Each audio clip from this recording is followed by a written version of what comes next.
Hello বন্ধুরা, good evening সবাইকে।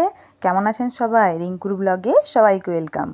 একটু চা বানাবো আজ। এই সন্ধেবেলায় হাজব্যান্ড বলল একটু চা খেতে ইচ্ছা হচ্ছে, আর আমি ভাবলাম যে করেই দিই। আজকে অ্যাকচুয়ালি চা খেয়েছি, তবুও আবার সবার মন যাচ্ছে যখন, আর বাড়িতে আছি যখন বললো, তো বললাম ঠিক আছে, বসিয়ে দিলাম।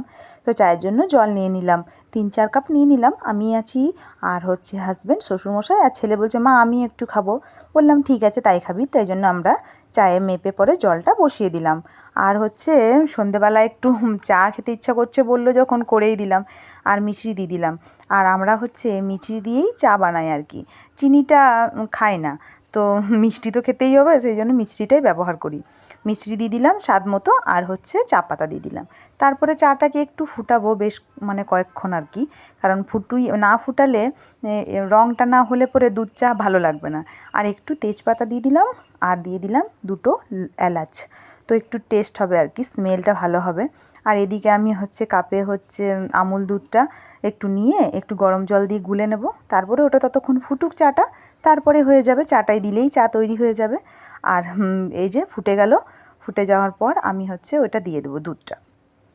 আর ফুটে একটু একটু যদি না ফুটে না, বেশ মানে স্বাদ হয় না চাটার। মোটা মোটা চাটা হলে খেতে ভালো লাগে। আর এদিকে গুলে নিচ্ছি আমি দুধটা, এই যে গুলা হয়ে গেল কমপ্লিট। এবারে চায়ে দিয়ে দিলাম, আর একটুক্ষণ ফোটাবো, বাস কমপ্লিট হয়ে যাবে আমার চা। কেমন লাগলো আপনাদের চায়ের রঙটা? দেখুন কি সুন্দর হয়েছে না? আর খেতেও কিন্তু খুবই স্বাদ হয়েছিল, খুব সুন্দর। আমি ছেঁকে নিচ্ছি, এই যে এখানে দিয়ে দেবো। আর আমি নিয়ে নেবো, ছেলে বলছে যখন আরেকবার বললে তখন ওকে দেবো।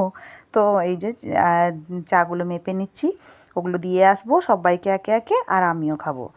আর এই যে চাটা মাপা হয়ে গেল, এরপর ওদেরকে দিয়ে চলে এসেছি, আর আমি এখানে একটু বসে খেয়ে নিলাম। খুব টেস্ট হয়েছে চাটা। তো আপনাদের কেমন লাগলো আমার ভিডিওটা? সবাইকে বাই বাই, টাটা, পরে আবার দেখা হবে।